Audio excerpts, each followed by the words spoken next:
When Krishna was gone, he wanted to have a beautiful pastime to increase the Leela with his mother, but he also wanted to attract the whole world for all time to come with this most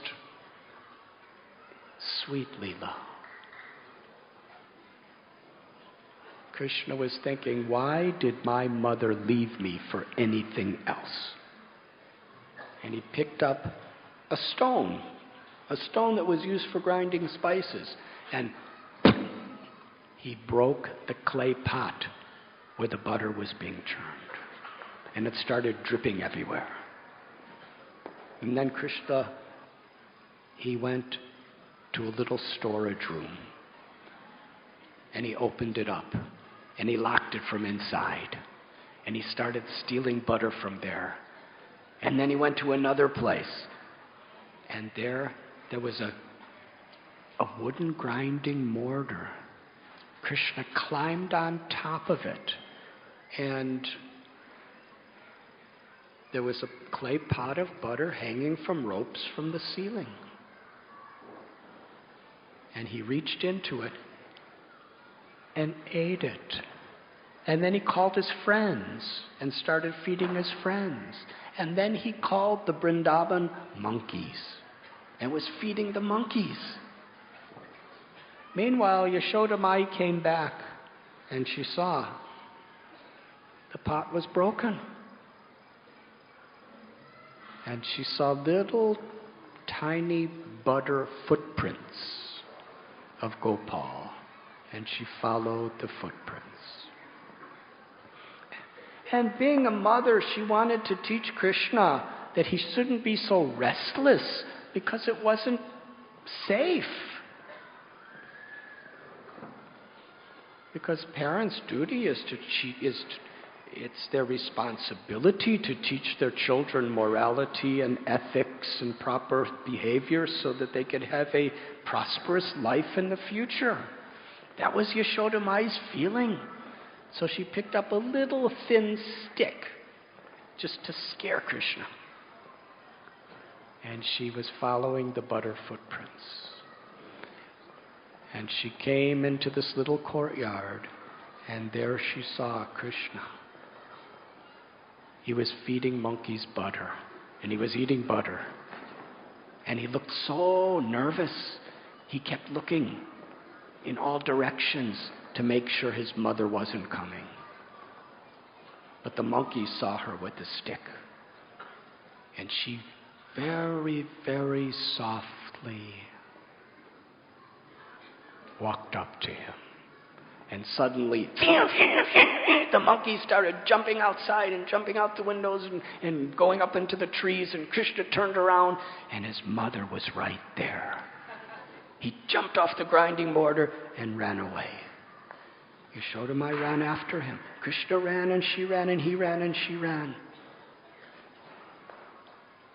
According to the Upanishads, the absolute truth can never be caught by anyone. Either the incredible discrimination and knowledge developed by Jnanis, or the incredible sense control, mind control, or Mystic Siddhis of Yogis. Who could catch the absolute truth?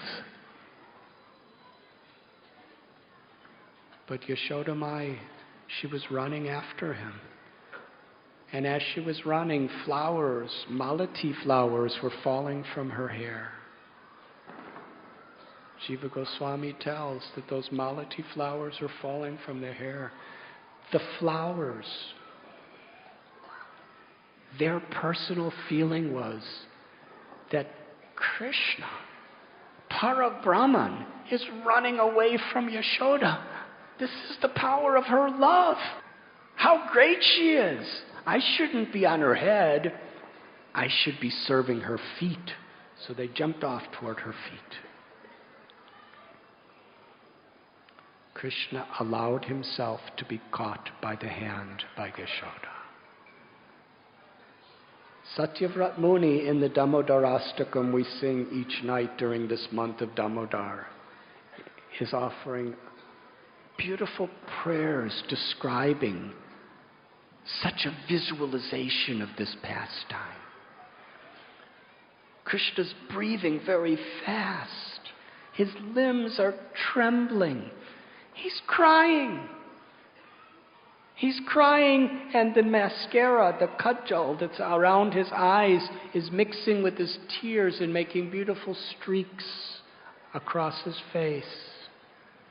His beautiful shining red lips are quivering in fear of Mother Yashoda.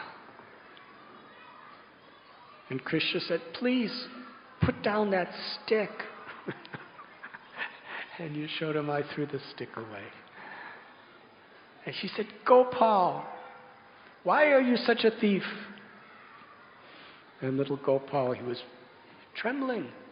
He said, "I didn't get this from my father's side of the family. I got this from your side of the family." Yashoda Mayi said, "Because of your association with monkeys, you have developed the same nature as a monkey."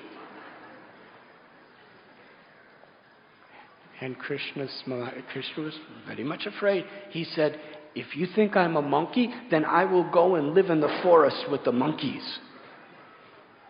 Now when he said that, that really made Yashoda Mayi afraid that he might just do that. He's so restless. Today's Diwali, tomorrow's Indra Puja. I have so many responsibilities around the house. I'm all alone now. What will I do to protect my child? Who knows what he may do? He's so restless today. I will stay close by, but just to protect him, I will tie him up. Meanwhile, little Gopal, he was saying to his mother, "I promise I won't do it again. Just let me go." And Yashoda Mayi said, "You are very naughty. I must protect you." So she took a rope from her hair, because Krishna was very small, and she tied it around his waist. She attempted to do so, but it was the width of 2 fingers too short. So she took another string from her hair and put it, and it was again 2 fingers too strong. Then she took a rope that was used for churning the butter, and she tied that to those, and again it was 2 fingers too short. She took all the churning ropes in her whole house. Then she started getting the ropes that were used for the little calves. And she was tying more and more rope to the original ropes. Krishna's waist was not growing. It was the same little waist, hardly the size of Yashoda Mayi's fist. And the ropes were becoming meters and meters and meters and meters big, tied together, and still 2 fingers too short. And Krishna was crying, "Please don't tie me up, please don't." Yashoda Mayi said, "I must tie you. I must protect you." They were very soft, silken type of ropes. And then the gopis came from other houses, and they saw this. And all the gopis from all directions were bringing all the ropes of their house.